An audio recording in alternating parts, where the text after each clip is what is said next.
What's up, beautiful people, and welcome to another episode of Don't Keep Up With the Joneses. Don't keep up with the Joneses. Don't keep up with the Joneses. Don't keep up with the Joneses. Don't keep up with the Joneses. What's up, beautiful people, to another episode of the Jones Home Channel. It's me, Rickey Jones Jr. I'm also with the lovely Chrystle Jones. And I'm excited because we have a great interview with you all, because we have our family. I'm gonna call them family already. I mean, we met twice, but however, I feel like I knew them even before we met. That second time, we hung out so long, we're definitely family now. Yeah, it was almost 6 hours. Yes. It was almost 6 hours. But without further ado, I'm gonna let the couple that you all see introduce themselves before we get into the conversation. No, you started out. You know how this goes. You changing. All right, family, it's your brother Assad. And I'm Adrian. And we are back again with Rickey. I love it. But no. Do your intro. You want to do the intro? Come on, go. All right, family, it's your brother Assad. And we are back again with another quick video. So make sure you like, comment, and subscribe, and hit that notifications bell so that you'll be notified when the Joneses drop new material on this channel. Secondly, in terms of housekeeping, I got to give a special and a significant and a particular and a peculiar shout out to the Joneses family for inviting us on to discuss South Africa and our journey. So now the bam, just like that. Somebody in South Africa gonna call and try to get that bottled up on their show, because every time I see it, I'm excited. I might cut and paste it and put it on a couple videos for no reason. But it's gonna light people up. So They're gonna be like, "Ooh, what is that?"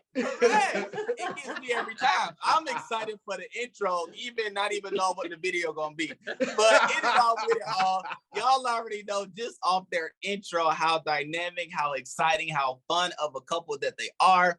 And they did not disappoint, right? Because it said, I can't quote the person, but I heard it said one time that, it's difficult to meet somebody that you look up to or a hero or things like that, because they can disappoint you. However, when I met Dr. Assad, I was like, man, he not only lived up to the hype that I see, I wouldn't call it hype, but the energy, the excitement, the fun, the exuberance of his YouTube channel, but just to meet him in person, it's like, man, like, I feel like I've known a brother for 15 years. Like, but it was cool. It was cool. And Miss Adrian, like, she lights up the room as she's doing right now, and her and Chrystle hit it off properly, right? Yes. I mean, that's saying something. Like, I love people, but I don't do people. But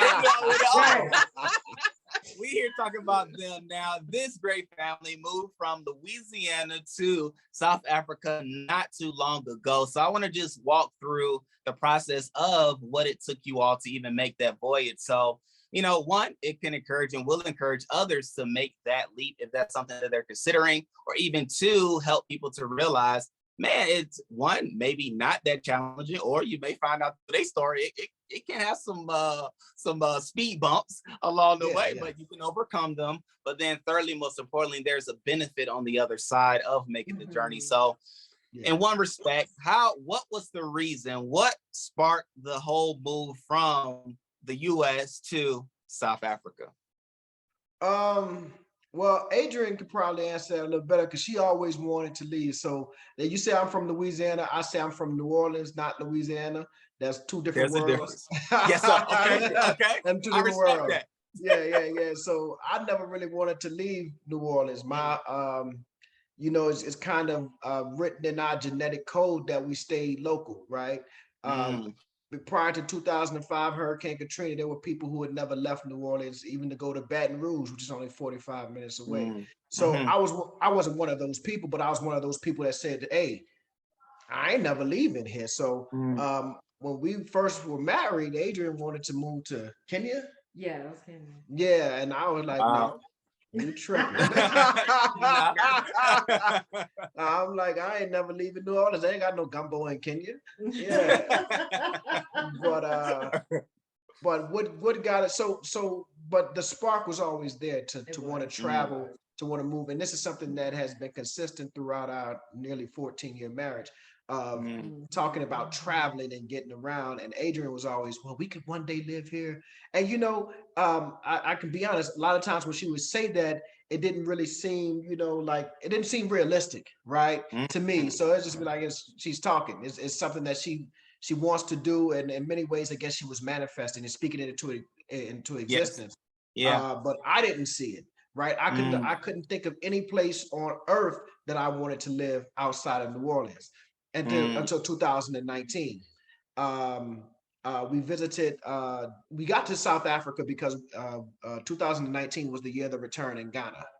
And we were going to go to Ghana, and we were looking up plane tickets and flight tickets and accommodations and hotels, and them numbers started adding up. I said, no, we're not going to Ghana. No, we want to find somewhere else. We ain't returning. Yeah. If you want me to return, you gonna have to send me a ticket.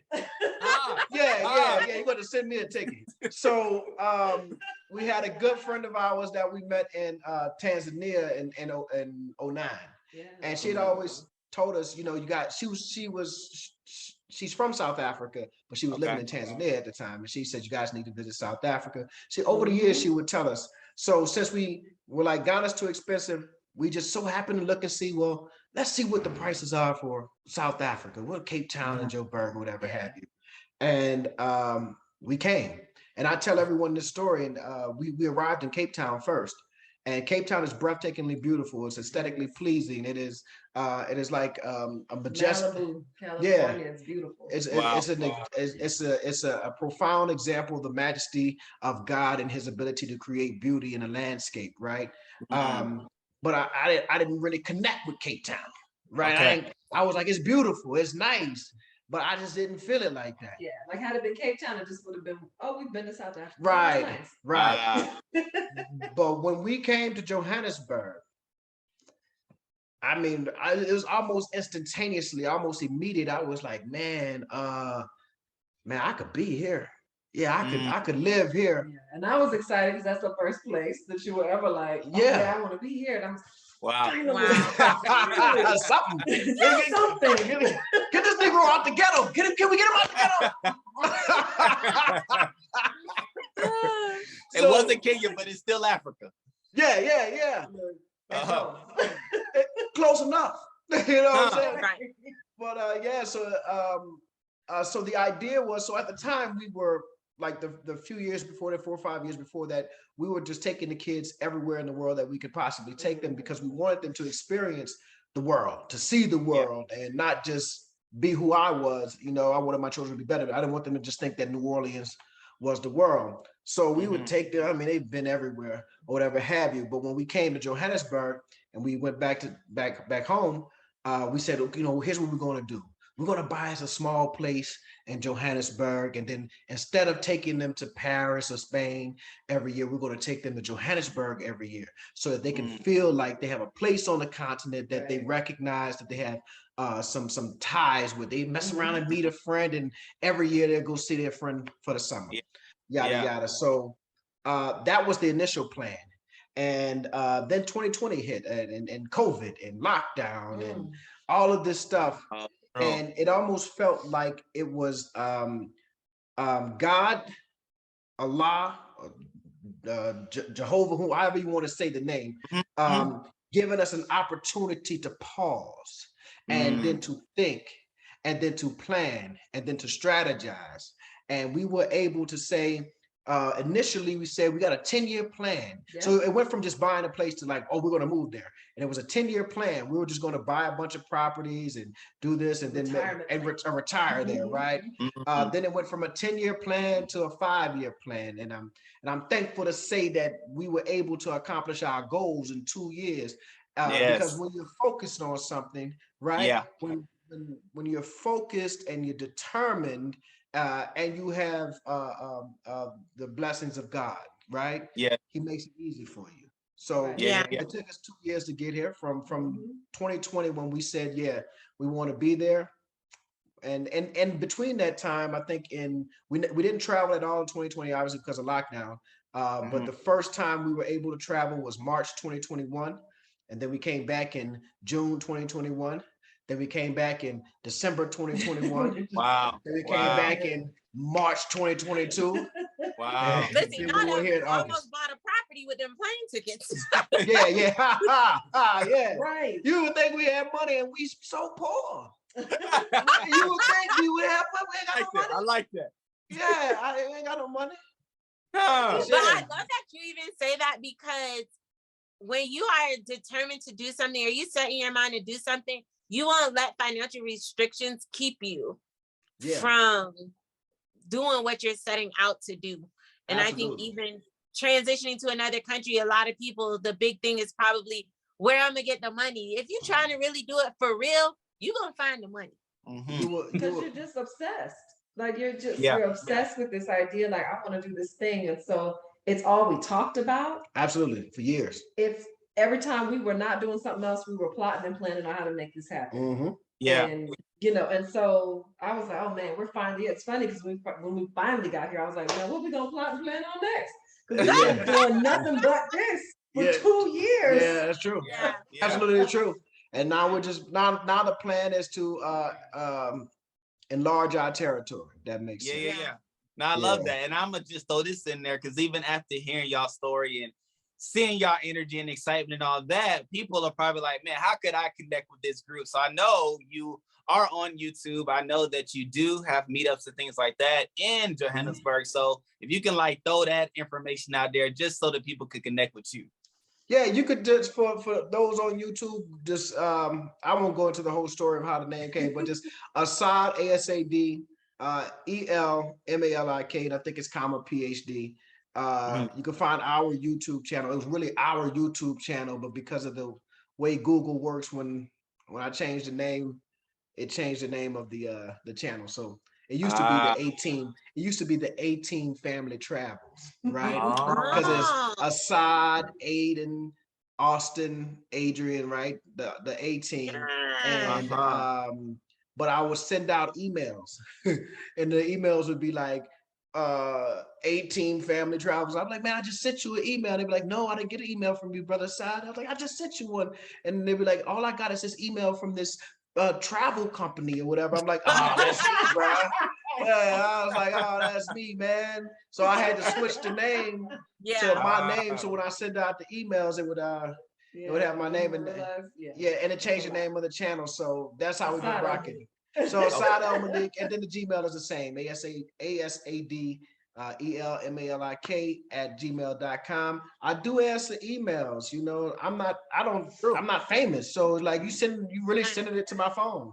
I'm sitting there. You really sending it to me. It's not. I don't have no publicist. No assistants. None of that. Yeah, you really sending it to me. Not yet. Yeah. But it's gonna come, because I say that to say, and I'll put links down below for the things in which he's already said, the YouTube channel and all that good stuff. But even to the respect of him saying it is his email, it's true. I reached out by way of the email to make initial contact and things like that, and I got a response. So it was just cool just to see how personable he actually is, how personable you all actually are, even for us coming from the US, never have met you all, but saying, hey, we would love to meet you all from seeing your YouTube channels and all that, and you all being willing to do so. So I mean, that is beautiful, right? That's a beautiful thing that's being done. And a lot of people reach out, man. But one thing I thought interesting is when I saw the picture of you on the Gmail. How you can see the pictures is you, your wife, and your children.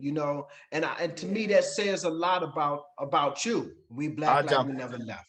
That's it. And what we experienced was one of the wonders and hidden gems of Johannesburg, which is a term called load shedding. So, Brother Assad, Miss Adrian, would you all let us know what load shedding is? Scheduled power outages. Now, so it just sounds so bad, but so I don't know the technical reasons behind load shedding, but it does happen every so often. Fortunately for us in our home, we have what is called an inverter, which is basically a big battery that powers the entire house. So we really don't feel it, but every once in a while, that's not every once in a while. It's actually an app that'll tell you at this time and this time, load shedding, this time and this time, whatever have you. And I think it's about the amount of energy being put on the power grid or whatever have you. So, and so it happens. It's a reality in South Africa. Yeah, and I mean, to your point, it's really not bad. You would think, oh man, what in the world? Like the power's gonna be out. However, I didn't even know that it was already scheduled, and it's a known thing of when it's gonna be out. Yeah. But even though our power went out here at the hotel, but I mean, it was 2-3 minutes and it kicked right back on. So it's not even like a long extended period of time. And I will say, even when we looked at it, can be up to like 2 hours. Some places. Gotcha. If you're not equipped, right? But I was gonna say, in the homes that we were seeing, they're even now building them with solar panels, so they're using the solar, the sun to power the home. So I mean, there's obviously alternative ways to get power. So I mean, it's an experience. I will say that it's an experience. Yeah. And it is definitely something you gotta prepare yourself for. But it beats places where there's unscheduled power outages. Facts. And then they can last like a full day plus. Facts. Yeah. Multiple days. Yeah, and it's really not that bad. Like the first day I was really annoyed because we were on an elevator and I didn't know what was going on.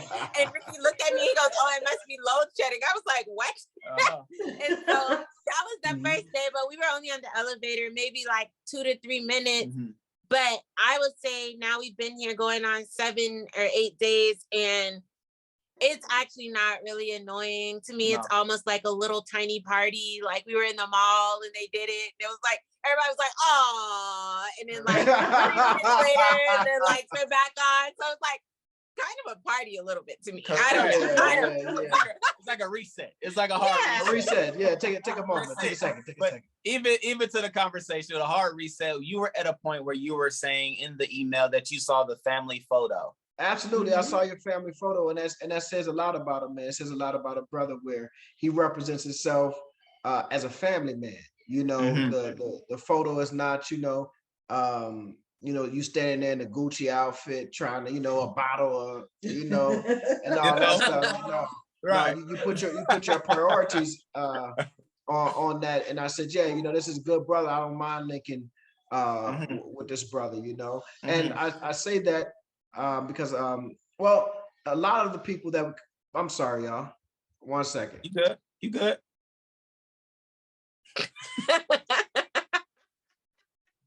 It be like that with kids. Yeah. The children. They making all kind of noise. Yeah. So, but a lot of the people that we have met coming through South Africa have been family people. Darren, the brother Darren and his family, So I like that. I like that, is African American people who are number one family people, right?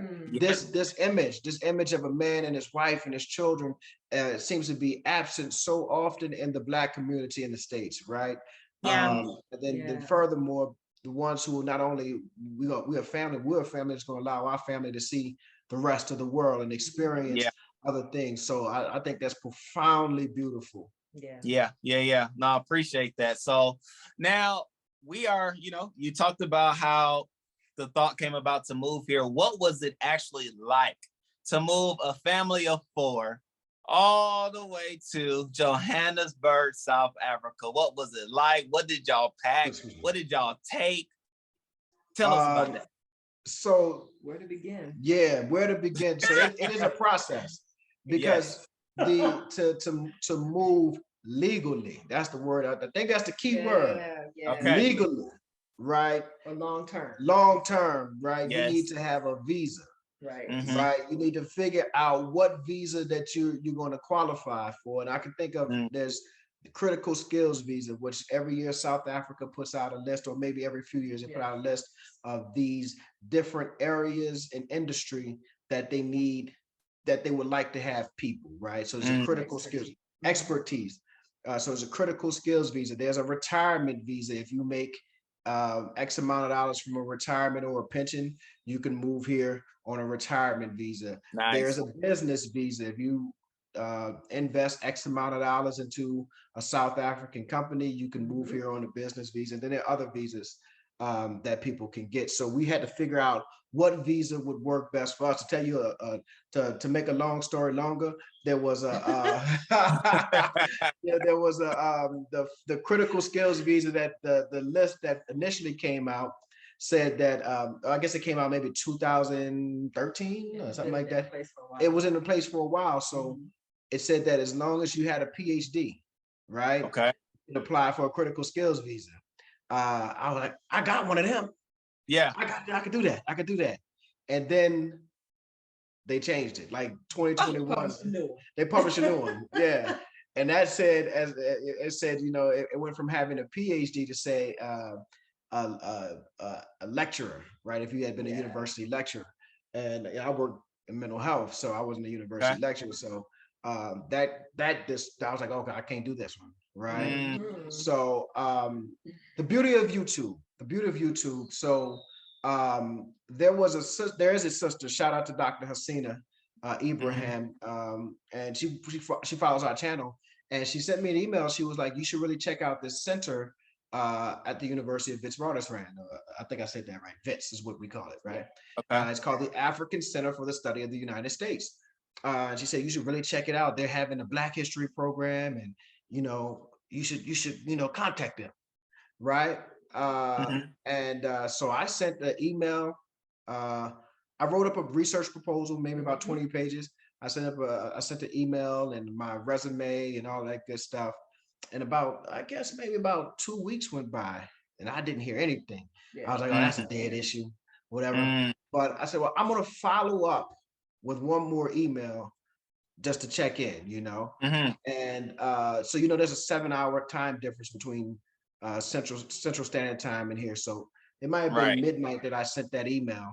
I went to sleep. When I woke up the next morning, I had an entire invitation to be a research associate at the University of Witwatersrand. And so that's how I got here. I got here on a research visa.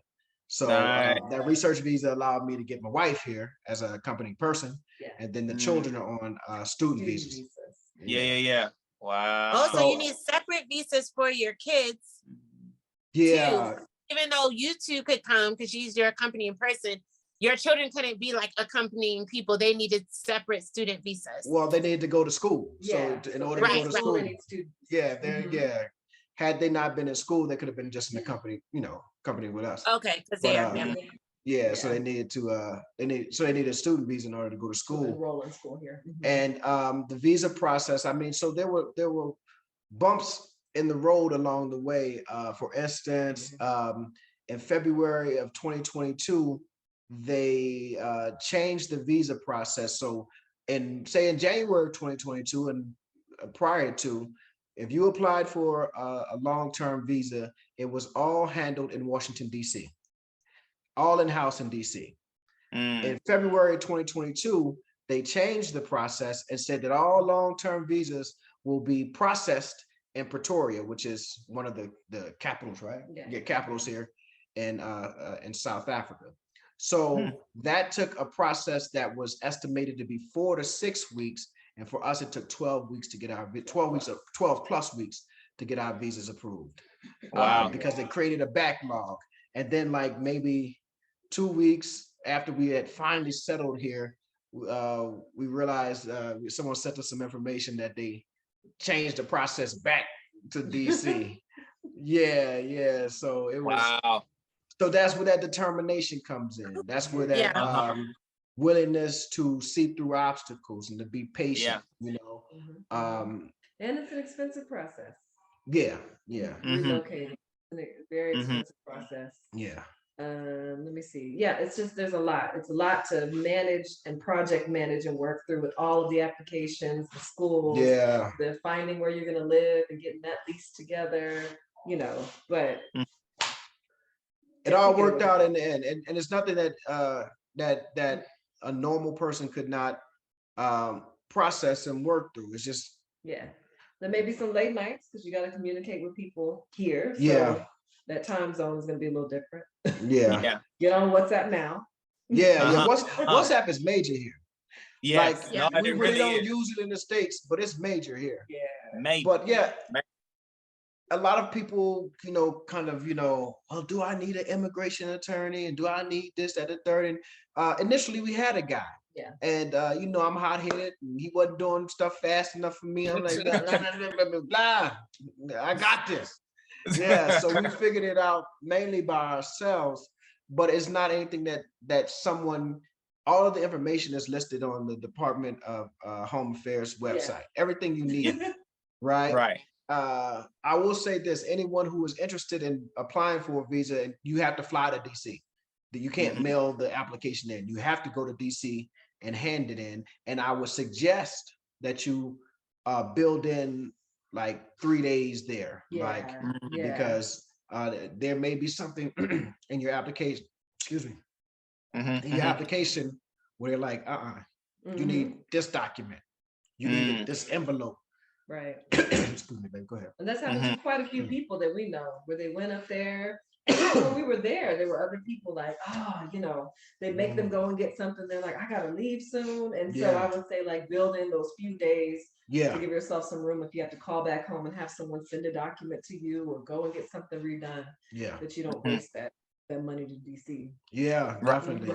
True, which is true. Which you all did videos on that, so I'm gonna definitely post a link to that video. Which, I mean, it was funny to me. I mean, but probably not to you all, because I mean, y'all just funny in general. Right. But it's all funny. Struggle. Let me tell you something. It's all funny, because you can't take life that seriously, man. Yeah. Hey, man, listen, we blessed. We blessed to be able to even say, I'm about to move to another country, and have the ability financially, emotionally, socially, psychologically to do it. So even when we were stressed out, the peaks and the valleys, the good times and the bad times, it's all funny, because you got to count it all joy. And this is I'm about to get to my preaching moment. Wait a minute. There it is. With my Bible. There it is. Let me get to my preaching moment. You know, listen. When you are happy, you are happy because you got a new job. Happiness is a temporary emotional state. You're happy because the girl you like DM'd you back. You are happy because, you know, you got a raise on your check, but that's temporary. Joy is a perpetual state of being. You understand what I'm saying? So when you have joy and you live a joyous life, then when you live a joyous life, a visa process can't take away your joy. It can't take away your smile. You know, so you find joy in the process, in the experience, even of the difficulties. You understand what I'm saying? I understand. So, yes, sir. You did that well. What's funny about this process is that usually you can be set off quickly. All the time. You know, I can be set off right now. Just say when it with these processes, though, he's the one with the patience. Yeah. You know, he's the one like, no, we're gonna go get this done. Like, you know, a dog with a bone. Like, I'm not letting it go until we get this worked out. And I'm like, oh my God, what we gonna do? So I can't let it shake you too much. Yeah, I think it was just a strong pull to number one, to be outside of New Orleans, and then another pull to be in Johannesburg. So I'll say this, that we applied for the visa. We had to wait these 12 plus weeks. We sold the house in this process. So we were essentially homeless. Now, my parents have homes or whatever have you. I had nowhere to, I wasn't homeless like that, but I didn't even want to be in New Orleans. So we left, and we were in Texas for, I guess, about a month, just being in Texas in hotels, because it's like Lot and biblically, right? We had to come out of that place, and I didn't even want to look back. I didn't even want to return. You know, now I'm going back in November, but it was that strong of pulling my kids like, Dad, you live here. How can you just? I don't want to be here. I can't be here. It's heavy. Something's telling me I gotta go. If I stay here, somebody goes. I get that way. Yeah. That way. That intensity, it was intense, and I felt like if I stay here longer than right now, something's gonna happen. Somebody gonna kill me. I'm gonna kill somebody or something. I'm like, I gotta go. Yeah. Gotta get out of here. We glad you left. We glad y'all left. Because I ain't cut out from prison. Let me ask this on the flight over here. So when y'all said, okay, we're finally made it here, the visas, all that good stuff. How many bags did y'all come with to say we've moved from the US to South Africa? 2 apiece. So there's 4 of us. 4 times 2. That's 8. That's good. That's 8, right? As I was telling y'all at dinner, one check-in, one carry-on. Yeah, I don't know if it was Hannibal. Who said it? I don't know. Hannibal, Jabril, Tariq. It was one of them people who said that when they left North Africa to go into the Iberian Peninsula, that they was going to conquer. And he told his people, listen, burn them boats because either we gonna conquer or die. Yeah, so it was like, I'm not taking none of that stuff. I'm taking these polos because they don't sell real polos in South Africa. That's a whole other story. But I'm taking these polos and a bag of peace and whatever else we need, we'll figure out how to get it down. Yeah. Wow. And we had been here so much that we knew there wasn't like, oh, I won't be able to find this. We knew they had everything that we needed. So it's like you just get it while you're there, you know. The cost of shipping, you know, I think it's $5,000-$6,000 to ship this, that, and the third. I'm like, man, I don't need any of this stuff. I can find it over there. Yeah. So even to that point, now that you all are here and you said like you've been here before, you're like, man, like what I need is already there. What does that even mean? What does that mean to say what's already here is everything that I need as far as groceries, as far as clothing? Like what do you mean by that? Most importantly, peace. The not having the pressures of the daily pressures that exists when you are a minority living in a majority culture, and that majority culture happens to see you as a problem, you know. The boys asked the question, you know, how does it feel to be a problem, right? So not to have that type of pressure, right? A friend of mine, Dr. James Bennett, he is from Mississippi, but he lives in Tennessee now. I think they're back in Mississippi now. But he wasn't Memphis. But he was in Memphis. But anyway, so he visited South Africa and he contacted me through Gmail. And since he was right there in Mississippi or Memphis, wherever, I think he was back and forth between the two. And he had gone to school in New Orleans. He had gone to Xavier. So he was like, hey, I'm coming to New Orleans. I want to link up with you. So he and his wife is an MD too. And we sat down and we had dinner and we were having a question. I talking, having a conversation. I asked him a question. I said, man, when you got on that plane to get back, did you feel?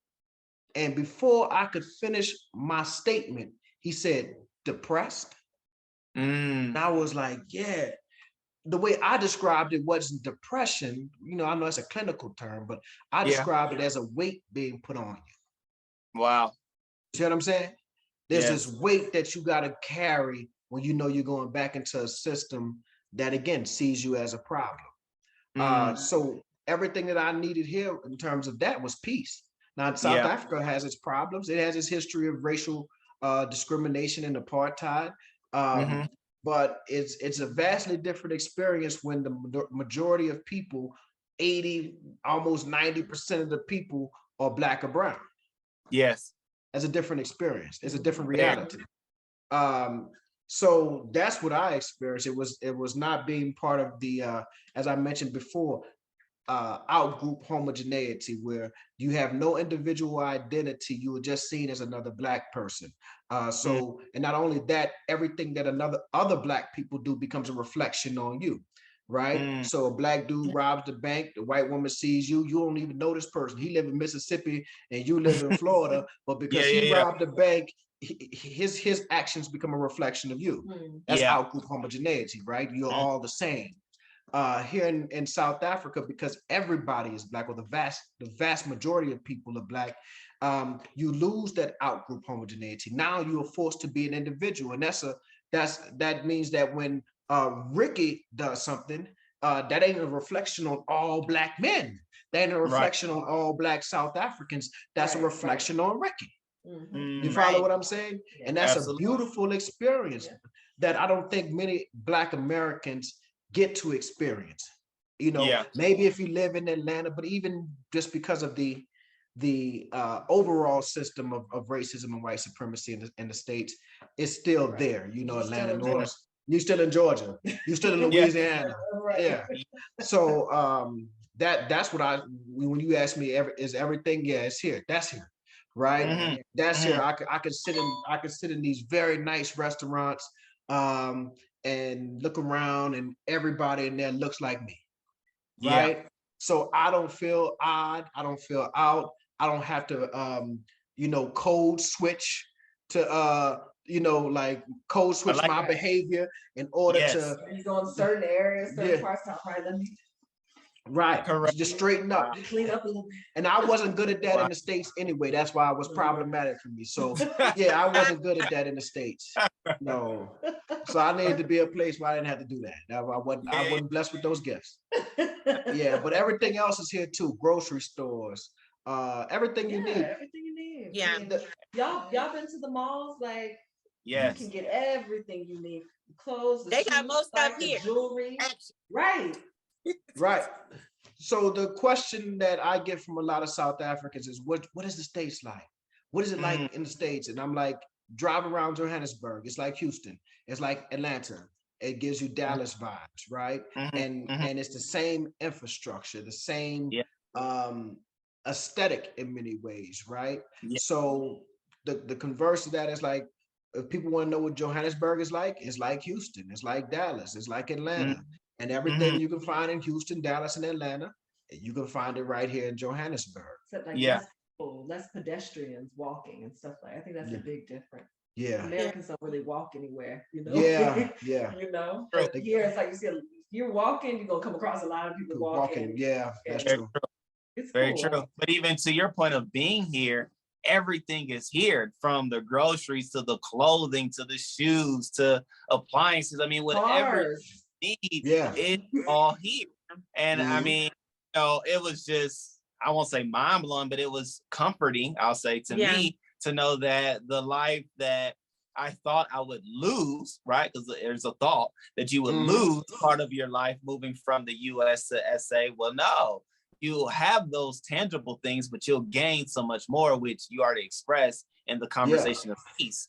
And I mean, that's you can't buy or put a price tag on. And even to your point of like, people ask, what do you equate it to in the US? Chrystle even was like, it reminds her of DC, which I was like, that's cool.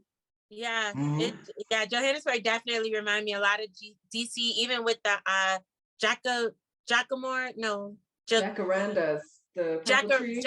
Yes, the trees, and they bloom purple, but only once a year for like October, a month. They have the same thing in DC as cherry blossoms, but they bloom white, and it's only for but just given like the city structure, the buildings, the things like that, I was like, man, this is like DC. Yeah, definitely. And so, and we know what, we like to eat out a lot, and we eat different cultural foods, and you have all of that here too. True. So you don't miss out on anything. Yeah, you got a lot of good Indian food. And then some restaurants you can't really put like an ethnicity to them. It's like Proud Mary that we went to today. It's like, I don't know what kind of restaurant it is. It just has good food.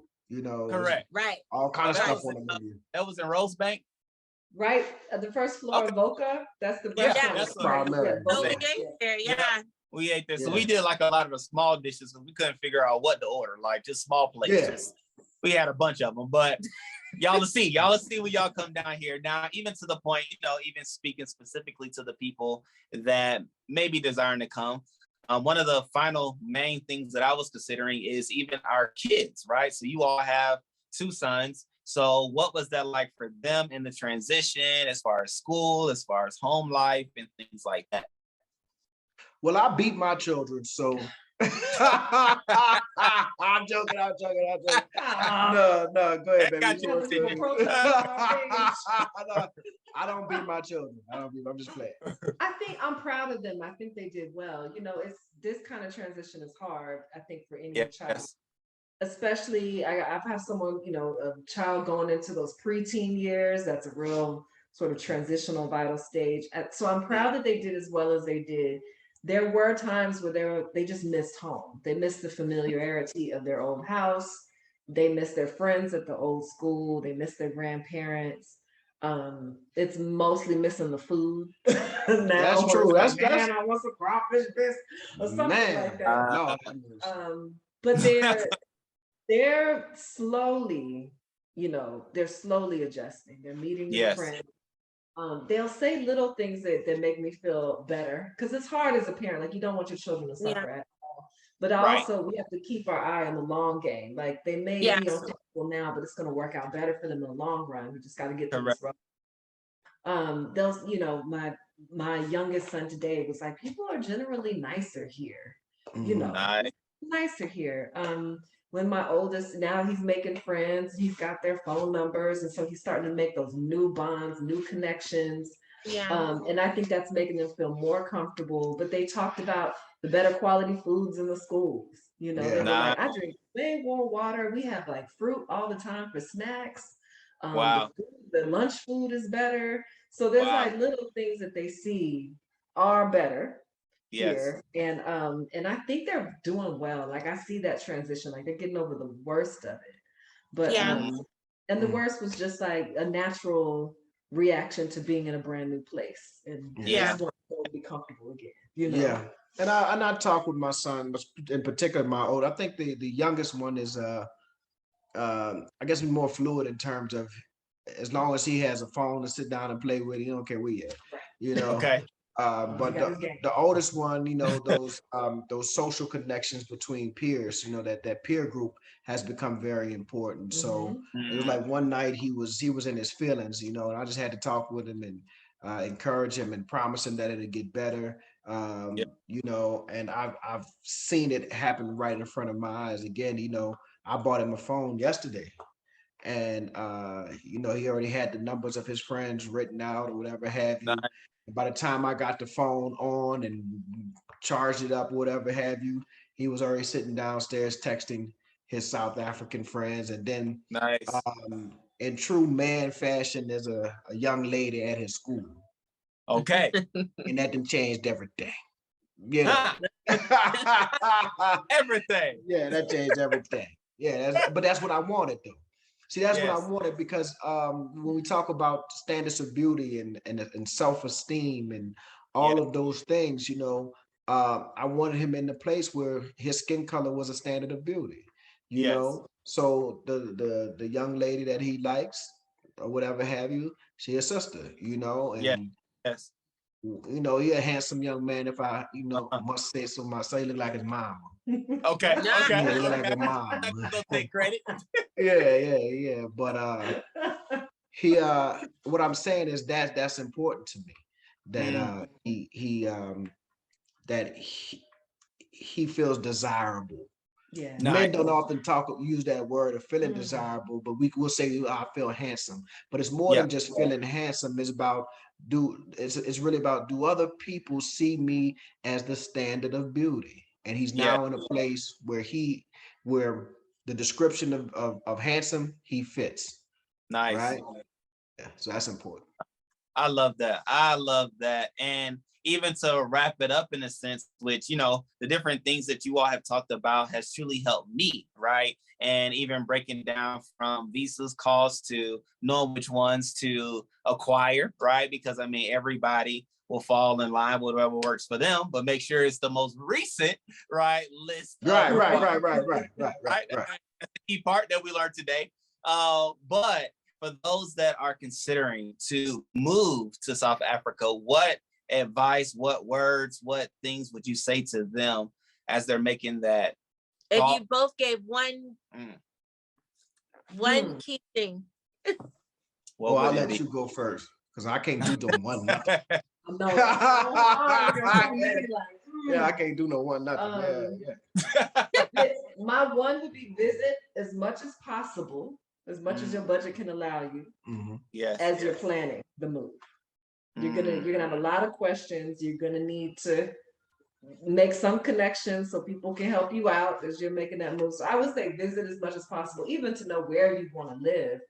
Or like, you have children in school, you are looking at schools. You want to be able to visit these schools, because we put our eyes on the school before we made that decision, and talked and did a tour and talked with the administrator. So that would be my advice. Visit as much as your budget allows prior to your move to help it be smooth. I would say get your money up. Nice. Yeah, because it's for several reasons. You want to, you do not want to come here and struggle. 20,000 or 10,000 miles or whatever, how many miles we are away from home. You don't want to go anywhere and struggle. Right. You don't have to rely on people there. We're there to get you through. So plan, and part of that planning is to have yourself in a financial situation that you can survive. You don't come to South Africa looking for a job unless you have a special IT skill or STEM technology or something like that. But I would say plan as much as possible. Yes. Now, the Quran says that man plans, Allah plans, and indeed Allah is the greatest of all planners. So even with your plans, it may be something that you can't see, but Allah will work it out for your benefit. God will work it out for your benefit. But the important thing to me is to have your money together. And to have your finances together, because you want to have a pot of money to say, you want to have that number. Okay, I got 40,000 left. If I might need to go back to the States and recalibrate. You know what I'm saying? I like that. Back up. Yeah, get it back up. You want to put yourself in a position, and you definitely don't want to go anywhere and struggle. The good thing about coming from the United States to South Africa in terms of finances is that if you're coming with that dollar, it's $1 to every 18 Rand, which is a great exchange rate coming from that way to this way. So you can manage to live a pretty decent life off of which would be a struggle income in the United States. But yeah, you definitely want to have your money right. I think we actually preached this a lot when we were moving, and people would ask questions about it. It's like, no, we want to make sure we have a savings. We found virtual employment so that we could still, have the level of income that we would need to sustain the lifestyle that we were used to in the States. Why would I leave? And sustain your savings. Why would I leave the States to embrace a lifestyle or a standard of living that is beneath or below what I was living in the States? Correct. Right. If I'm moving to move up, like the Jeffersons, right? So stack your money. If it takes you time, save you, and only the individual that's looking to move, only they know how much they need, what they need.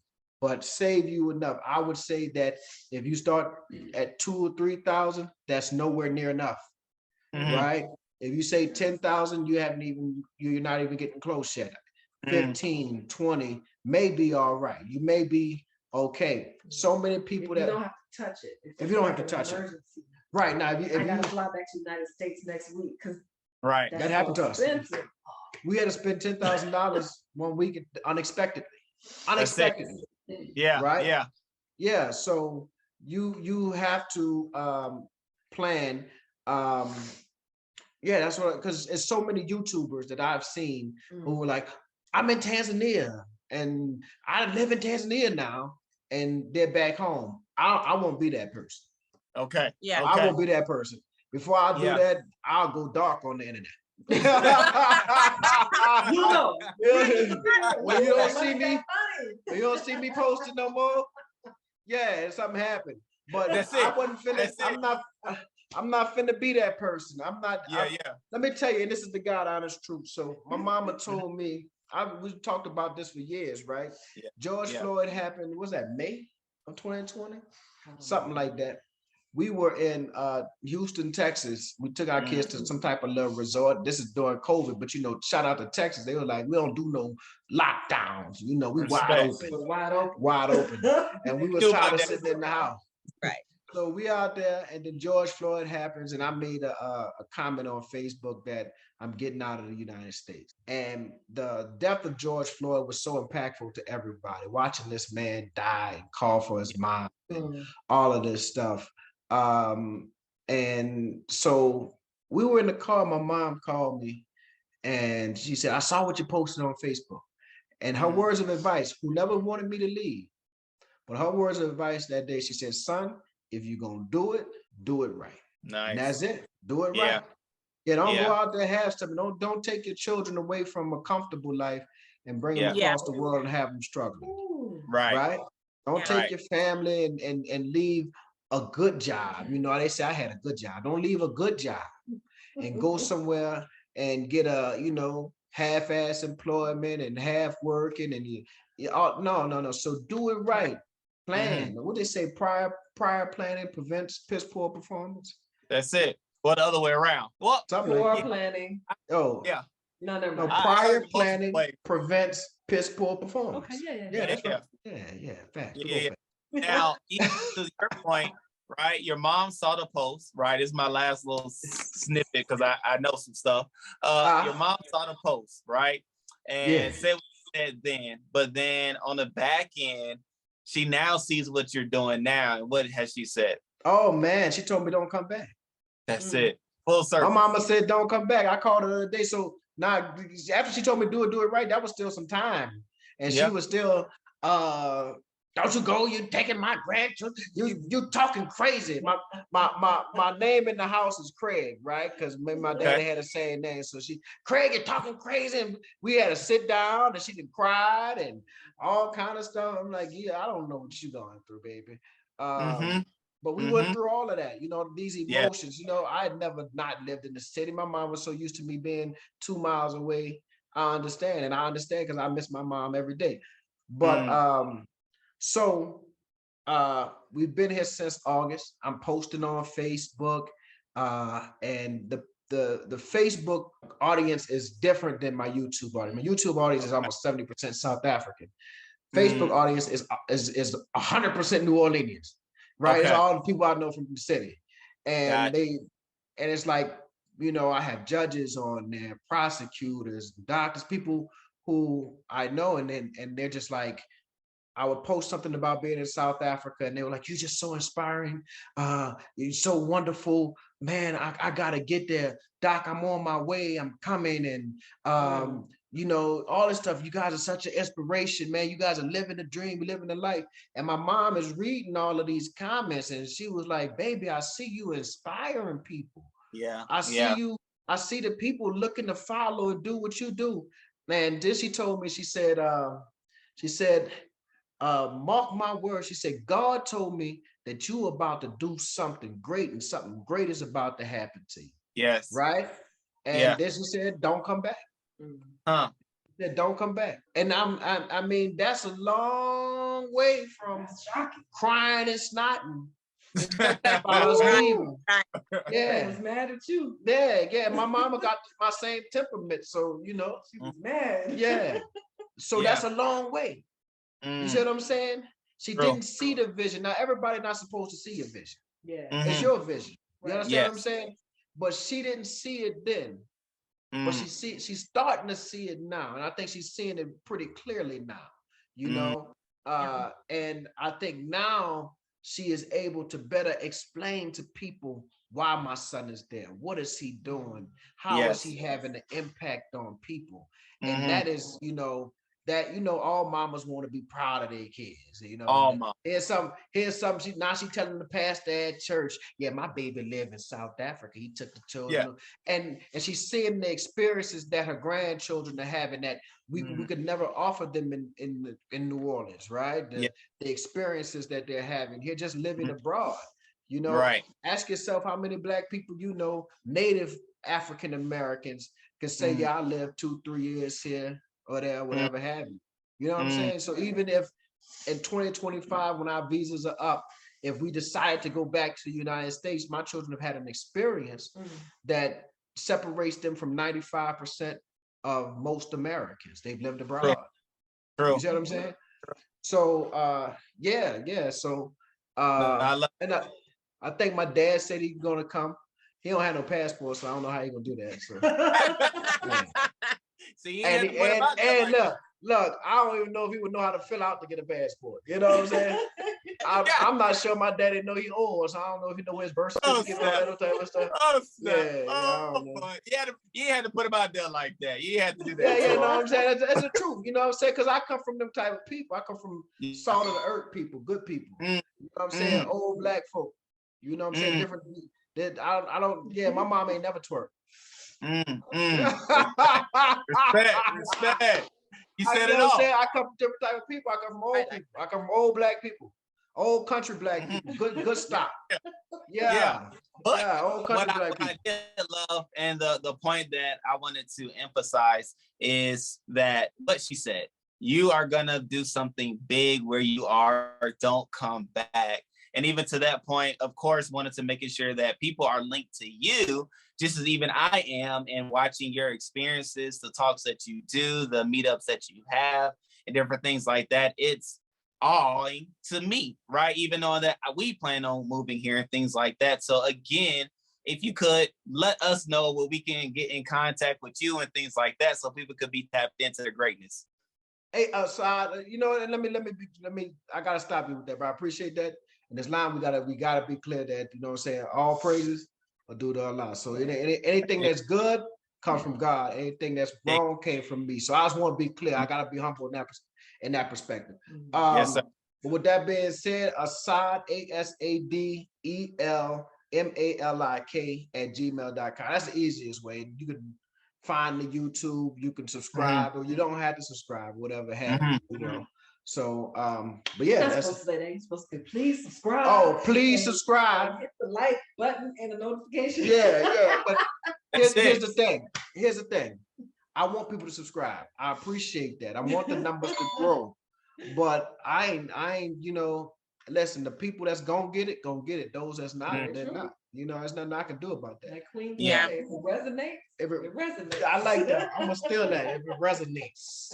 Yeah, man, family, thank y'all so much for having us on, man.